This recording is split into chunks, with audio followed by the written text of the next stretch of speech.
ఈ మిథున్ రెడ్డి కావచ్చు, లేదంటే వీళ్ళందరూ కూడా మళ్ళీ సుప్రీంకోర్టును ఆశ్రయిస్తూ ఉన్నారు. అట్లాగే సుప్రీంకోర్టు 4 వారాల పాటు హోల్డ్లో పెట్టినటువంటి పరిస్థితులు కనిపించినాయి. ఓవరాల్గా ఏంటి సార్ మీ కోర్టులో జరిగినటువంటి అంశాలు ఏంటి, ఏం చెప్తారు? ఇక్కడ ఒకటండి సార్, ఆల్రెడీ మొదటి నుంచి కూడా మద్యం కేసులో మనం చెప్పుకుంటూ వచ్చాం.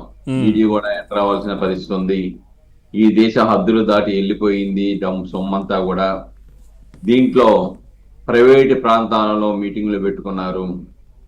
అంతేకాకుండా ఆనాటి మద్యశాఖ మంత్రి గారు కానీ, లేకుంటే మద్యశాఖకు సంబంధించిన అధికారులు కానీ పాత్ర లేకుండా ఈ కూటమి ఎవరైతే వైఎస్ఆర్సీపీ సంబంధించిన అగ్రశ్రేణి నాయకులు ఉన్నారో, అది కసిరెడ్డా, మిథున్ రెడ్డా, లేకపోతే కృష్ణారెడ్డా, ఓఎస్డీగా జగన్మోహన్ రెడ్డి, ఓఎస్డీగా ఉన్నాడు కృష్ణమోహన్ రెడ్డా, లేకుంటే ధనంజయ రెడ్డి, ఆయన ఆస్థానంలో ప్రధాన కీలక భూమిక పోషించిన ధనంజయ రెడ్డి, లేకపోతే భారతీ రెడ్డి యొక్క ఆర్థిక వ్యవహారాన్ని చూసుకునే గోవిందప్ప, ఇలాంటి వాళ్ళందరూ దాంట్లో గుమిగూడు ఉన్నారు, దోచుకున్నారు అనేది మిథున్ రెడ్డితో సహా చాలా స్పష్టంగా మనకి అర్థమవుతోంది.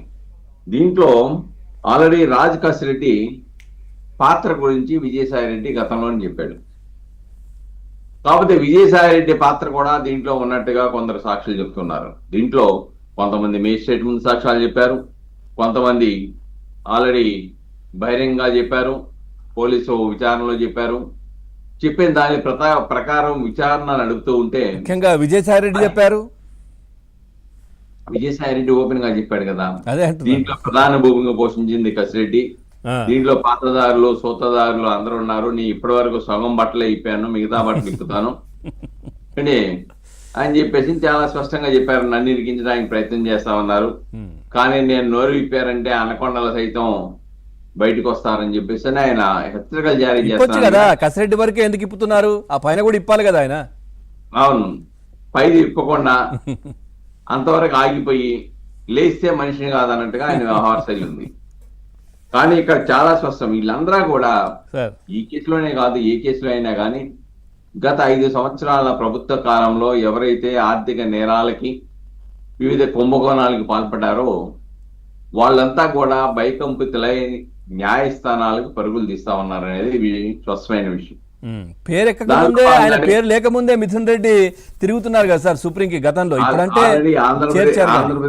ఆంధ్రప్రదేశ్ హైకోర్టులో మిథున్ రెడ్డి పిటిషన్ వేసుకున్నప్పుడు మీ పేరు ఎఫ్ఐఆర్ లో ఇంకా నమోదు కాలేదు కాబట్టి మేము ఇది క్లోజ్ చేస్తున్నాము ఈ పిటిషన్ ని అని చెప్పేసి క్లోజ్ చేశారు. అవును, కానీ ఆ రోజు చాలా స్పష్టంగా ప్రభుత్వం తరపున వాదించినటువంటి న్యాయవాది చాలా స్పష్టంగా చెప్పారు, తదుపరి విచారణలో ఎప్పుడైనా సాక్ష్యాలు ప్రాథమిక సాక్ష్యాధారాలు గనక మిథున్ రెడ్డి మీద లభ్యమైతే అరెస్ట్ చేసే అధికారం విచారణాధికారికి ఉన్నది అని చెప్పేసి దాంతో మరింత కంగారు పడిపోయి సుప్రీంకోర్టుకు పరిగెత్తాడు. సుప్రీంకోర్టుగా ఏమంటుంది, సుప్రీంకోర్టు మీరు అసలు ఎక్కడైతే హైకోర్టు ఉందో హైకోర్టులో మీరు అక్కడ వాదించుకోకుండా డైరెక్ట్ గా ఇక్కడ రావడం కరెక్ట్ కాదు, అక్కడ వేసుకొని అక్కడ విచారించుకోమంటుంది.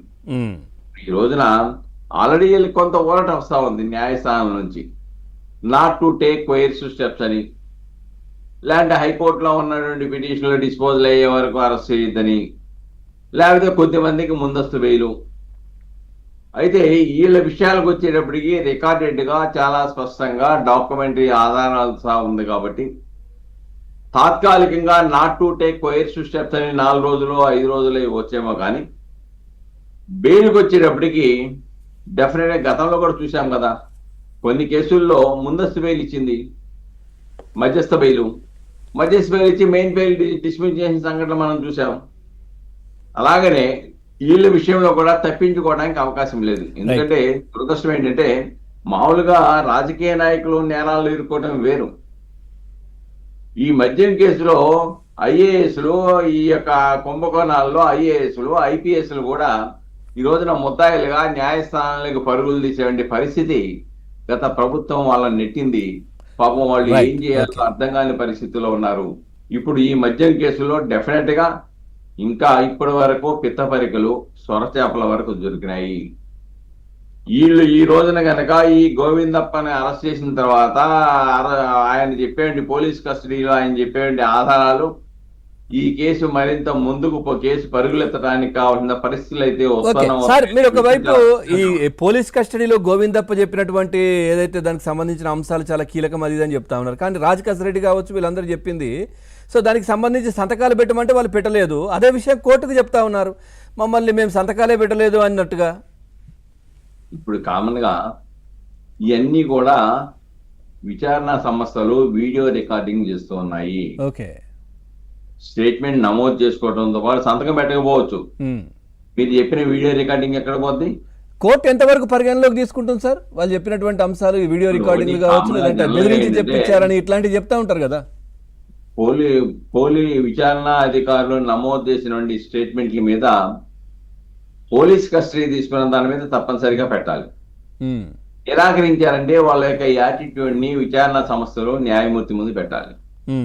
వాళ్ళు ఏమంటారంటే దీని మీద కనుక సంతకం పెడితే మేము చెప్పిందంతా అడ్మిట్ అవుతుందని ఒక భయం నుంచి వాస్తవాలుగా సంతకం పెట్టేస్తే అడ్మిట్ అయిపోయినట్టు అవుద్ది, చెబితే ఏం అవతలే అని పాపం భ్రమలో ఉన్నారు. కొత్త బిఎన్ఎస్ఎస్ ప్రకారం ఈ స్టేట్మెంట్లను రికార్డ్ చేస్తా ఉన్నారు. అవును, ఆ రికార్డ్ చేసిన సిడి న్యాయస్థానం ముందు ఉంచినా గానీ అది చెల్లుబాటు అవుద్ది. తెలియక వాళ్ళే అడుగుతున్నారు కదా సార్, మేము చెప్పిన వీడియో రికార్డింగ్ ద్వారా విచారించాలని చెప్పి వాళ్ళే అడుగుతున్నారు కదా.